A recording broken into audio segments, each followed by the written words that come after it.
Another White Bear Lake police officer hits a home run. We'll tell you how he's making a difference in the community. It's here for a limited time only. We'll tell you how to make the most of this summer stop. And Tracy takes the wheel as we hit the town.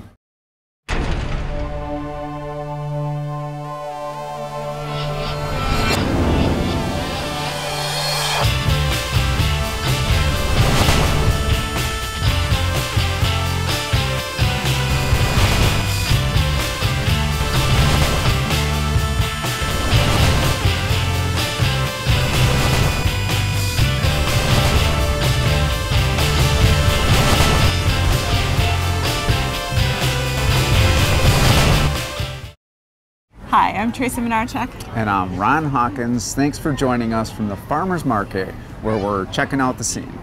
There's a lot to see, smell, and taste this year.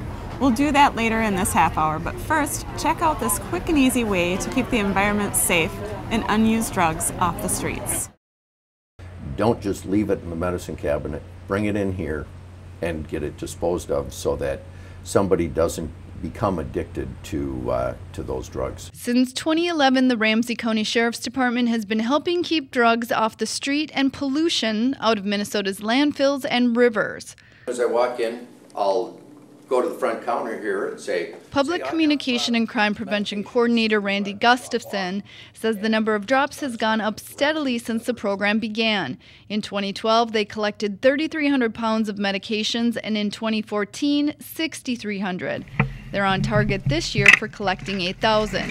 The department hopes the increase will help decrease a bigger issue. We've seen a real rise and near epidemic in the opiate abuse, heroin abuse, and the use of those drugs. And the gateway to getting into that heroin addiction has been the opiates. Ramsey County was the first sheriff's department in the metro area to start a collection program. And dropping is easy. Simply come into the Arden Hills Patrol or Law Enforcement Center in St. Paul, seal your medications, and drop them in the lobby. I just simply take them, drop them off into the medicine collection drop-off here. Once the pills are dropped, the medications are collected and transported to an incinerator where they're turned into energy, helping to keep both our natural and social environments drug-free. We're protecting the environment and we're protecting the people. It's a win-win-win. Yeah, I like that. While we're on the topic of medications, there was a recent mass dispensing drill at White Bear South Campus. Captain Dale Hager is going to tell us about what that was all about. Captain Hager, thanks for being here. Sure, thank you. And the mass dispensing was at South Campus recently. Yeah. So what was the scenario, really? And what is mass dispensing? Sure, well, you know, I'm not necessarily the expert on it. The Department of Public Health with Ramsey County, they approached us last year and asked us if we wanted to partner with them to put on a drill that kind of tests the procedures for all of the public safety officials in White Bear Lake and in Ramsey County to test them to see how they would manage dispensing medication to an entire community all in a very short amount of time in the event of an incident where public health people felt everybody needed to get that medication, you know, for obviously life or death issues. So the scenario would be an outbreak of some sort of exposure to something that a terrorist virus would? Or? Yeah, you know, I think that it's kind of an all hazards type of plan, in that, you know, the plan of dispensing medication to a large group of people, I think would be universally done, whether it is a terrorist attack or some kind of, you know, epidemic, flu epidemic or something. I think it would be the same either way. What our role in the plan is that we needed to deal with security. Centennial Fire, as you know, was involved with it. EMS folks were down there kind of watching that to see what their part would be in it if it were to really happen. On the day of the incident, we had 170 volunteers from around the community, different civic groups and organizations and students and all kinds of people were down there to act as role players. And really they were acting out a scenario that, you know, they were notified by Ramsey County Department of Health, for whatever reason, you need to have this medication, you need to have it within the next 24 hours. How are we going to do that? How are we going to make that happen? And so they all stood in line down at South Campus, and there was a process to file them through a system, get them registered, make sure they were who they say they were, and get them enough medication for their households. And we had about 70 professionals from around Ramsey County as well as other counties who wanted to assist, help in acting out, being the facilitators of that event. So it was really a neat event to watch. We learned a lot from it. And when you say we learned a lot, I imagine the police department learned a lot, the Department of Health learned a lot. And what other agencies? You said Centennial Fire was one. Yeah, I'm sorry, I say Centennial Fire. I didn't mean to say Centennial Fire. So White Bear Lake Fire was part of it. But all the other emergency management departments from the other counties in the metro area, they all attended as well, because they know they're going to have the same incident in their counties. And in Ramsey County, South Campus is one of the dispensing sites, but there'll be many others around the county. And so everybody had a focus on White Bear Lake that day, because they wanted to see what went right, what went wrong. The Ramsey County Department of Health, they had their ideas of what went right, what went wrong. We had to look at how we operated and how that went. And I know that Chris Voss with your department was down there, and she's kind of examining how they would respond to it. So everybody kind of had their piece of it. Overall, it was a great event. But we all learned from it, what we need to do better maybe next time, or consider next time. And then I imagine you must have gotten back together as a group and kind of compared how you thought each of your division did, and we did. How to improve. What we learned is it would be very challenging to funnel in thousands of White Bear Lake residents, literally thousands of them, and the goal was to get 1,000 people through the school, getting their medication and out the doors an hour. We fell far short of that goal, but we learned a lot from it, how to do it better next time. From a public safety perspective, we just know that emotions would be extremely high on a day like that, or a couple days like that. People will be out sick.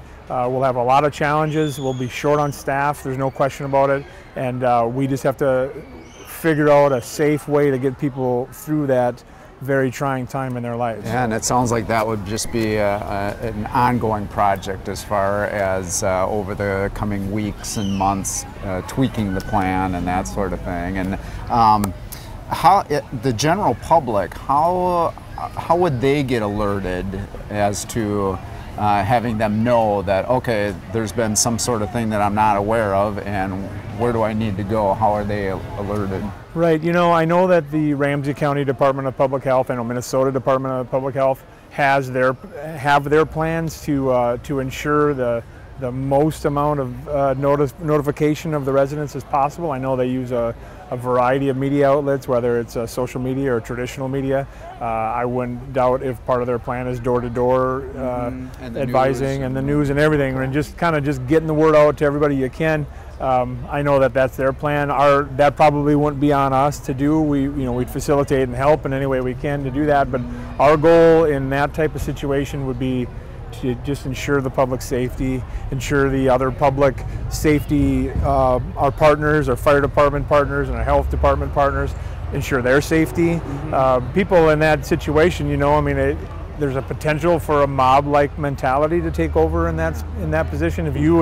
If you know that you're in danger and your family's in danger, and maybe you would believe a hype that's going on, and that building has all the medication you and your family need, who knows what's going to happen out of that. So public safety would be a big part of that, and ensuring that everybody's going to get through that without complications. It's nice to know that everybody's planning ahead and thinking ahead and preparing for that. Yeah, everything to do with emergency preparedness and emergency management, there's no finish line. You never are completely perfectly prepared, but all you can do is just continue to move forward. So at least you're thinking about the worst possible situation in a community, and you're trying to think about how you're going to deal with it. Yeah. And if you don't do that, and something like that happens, then you kind of fall on your face. Well, thanks for the information. Yeah, a lot of good information. Thank you. We're going to take a quick break, but first, Sergeant John Vetty has some safety advice. Hello, I'm Sergeant John Vetty. With the summer months heating up, it's important to take precaution against heat stroke, the most serious heat-related disorder. Heat stroke occurs when the body becomes unable to control its temperature, and temperatures can rise to 106 degrees or higher within 10 to 15 minutes. Symptoms include hot, dry skin, or profuse sweating, hallucinations, chills, throbbing headaches, confusion, dizziness, and slurred speech. To prevent heat stroke, wear loose-fitting, lightweight clothing. Protect against sunburn by wearing sunscreen, wide-brimmed hats, and sunglasses. Drink plenty of fluids to stay hydrated, and never leave anyone, including your pet, in a parked car. Take it easy during the hottest part of the day and be cautious if you're at increased risk. And if you're participating in a sporting event, make sure there are medical services available. Heat stroke can cause death or permanent disability if emergency treatment isn't given. Call 911 immediately if you're experiencing symptoms.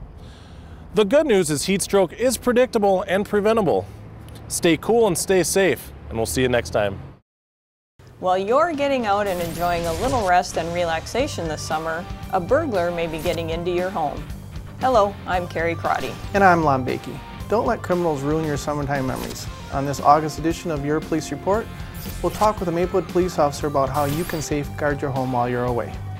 An annual charity event is on target for another big show of support. We'll tell you how you can get involved, plus we'll tell you how the Maplewood Police Department is taking part in a countywide effort to end opiate abuse.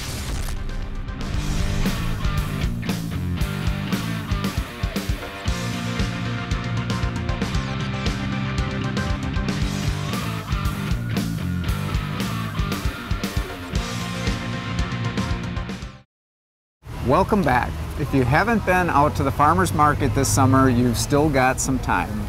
Coordinator Mary Helmerick is going to tell us why folks should come out here to downtown White Bear Lake. Mary, thank you so much for being here. So how long do people have to come out here and the dates? Okay, in the whole shebang, okay.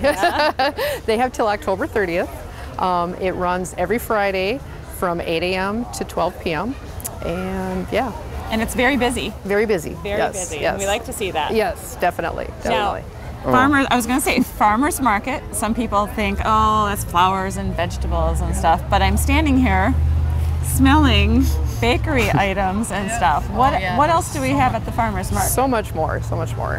We have Johnny Pops, so little frozen gelatos. They're very popular. What are Johnny Pops? Johnny Pops, yeah. Everybody knows about Johnny Pops. Except for you. Except for you. We have caramel corns and kettle corn, I should say. We have specialty jams have really taken off, so we've got a couple of vendors that do either the frozen jams or they have different really unique flavors of jams. Sarah's Tipsy Pies, she's one of our bakers, and I heard she's gonna be at the fair this year, so she's all excited about that. We've got a lady that does spices. She does her own homegrown spices, and then she actually will help people learn how to do their own spices and such too. She's got little kits and everything, but yeah. So we got a lot of really interesting things, a lot of meats, salmon, bison. I think I heard barbecue, somebody's selling barbecue. Yes, yeah, we have a new vendor this year. He's a local guy. He's selling his own homemade barbecue sauce.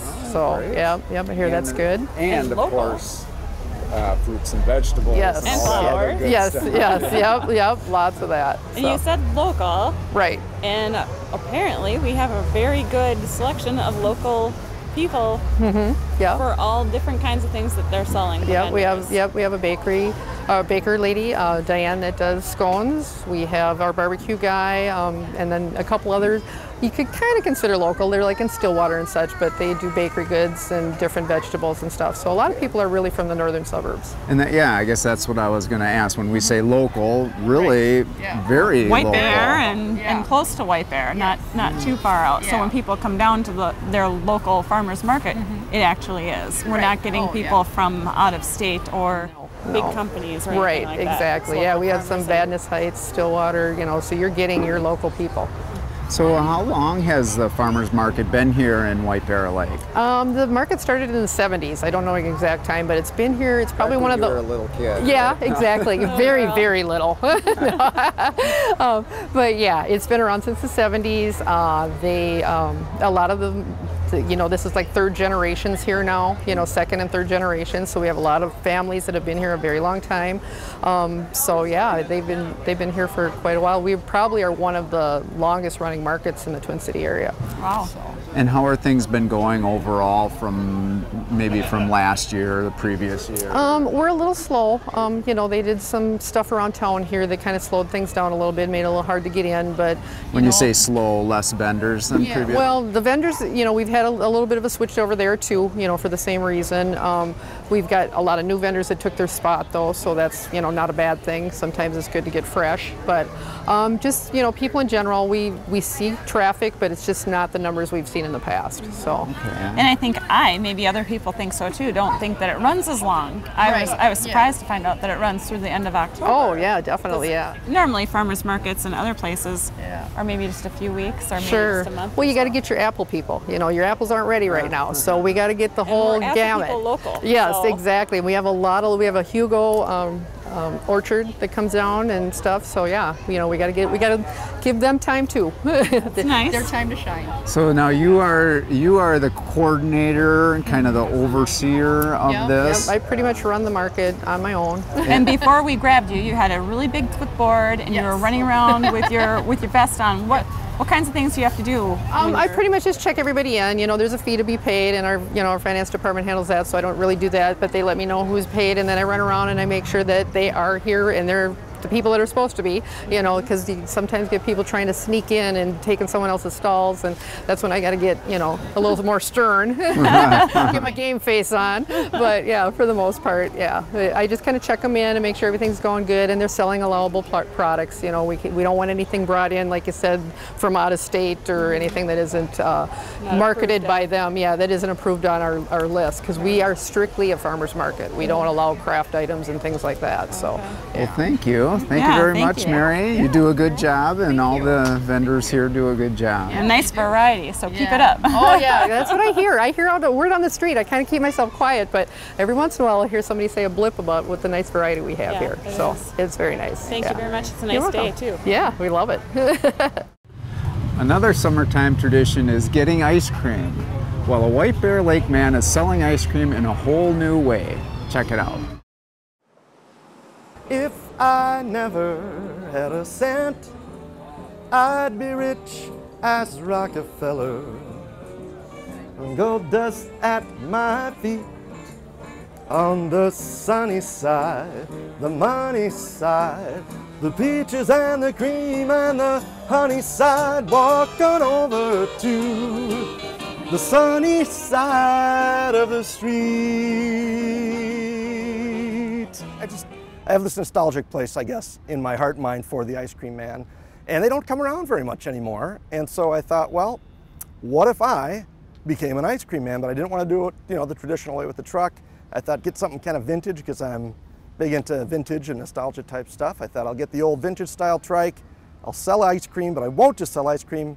I'll add the crooning, the singing of the Rat Pack kind of music as well. So it's kind of a weird thing. It's unique. Nobody else is doing it as far as I know. I think I'm the world's only singing ice cream man. Fill my heart with song and let me sing forevermore.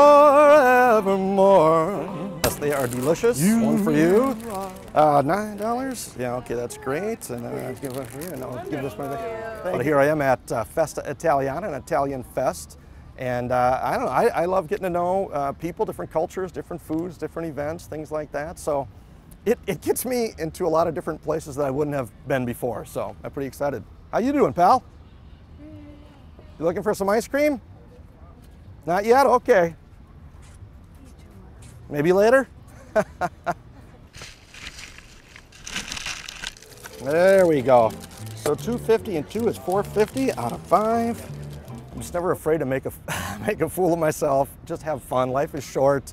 Laughing, weeping, more than the greatest love. Hey, how you doing?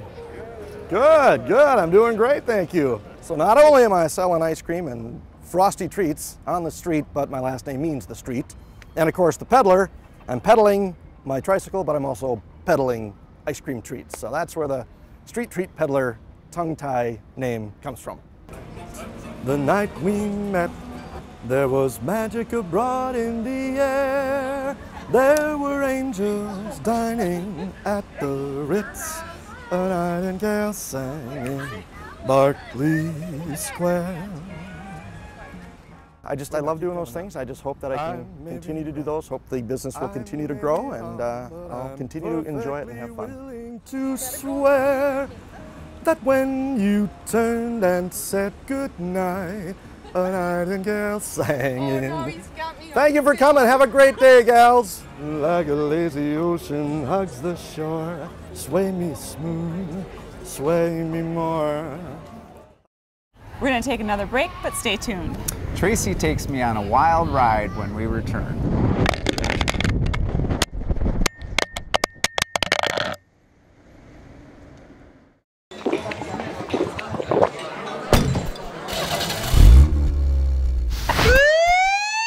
Extra DWI enforcement is now being served on Minnesota roads.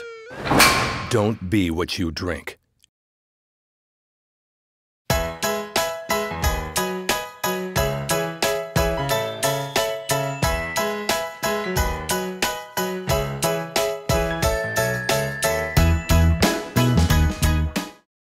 Welcome back. You haven't really lived until you've ridden shotgun in Tracy's squad. Take a look. We're standing outside the White Bear Lake Police Department, and my co-host here, Tracy, is going to give me a ride in the squad car. Have you ever been in a cop car before? You know, let's just save that for another day. I get the front seat. Bring up the heat! So we're here in your squad here, and you're starting your shift. What are some of the first things you do when you start your shift? Well, some of the stuff I already had to do. The radar, turn that on, check it, make sure the diagnostics check clear. So this is truly your office. Yes. We've got administrators in the building that have their desktop computer, and this is you know, clearly your office with your computer, your work, and your workspace here. And my printer right behind your head. Oh, yeah. Okay. All right. It's in the headrest. Hands up, everybody, hands up. Hands up, hands up, hands up, everybody, hands up. And tell me again when you started on the department here, and what are some of the difference from when you first started? I started in the 1900s. 1996. So I've been on 19 years. All these little bleeps that we hear they're actually reading a license plate. Yep. And they're doing a quick scan to see if there's. Yep. And if you see on here, it has a picture of a license plate, and it'll tell me if there's an alert on it at all, and then I have to verify. And usually what I do is I'll pull over. I'll pull the squad over and I'll verify it.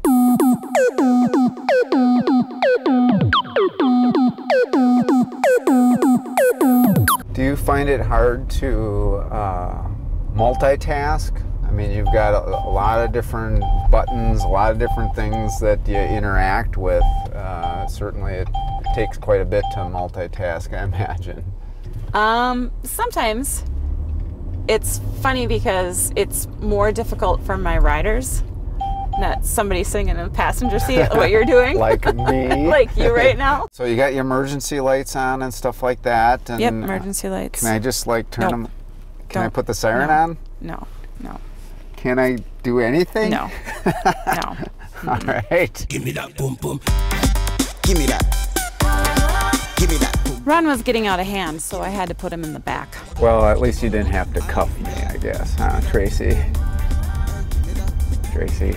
All right, Tracy. Well, thank you very much. That was very informative.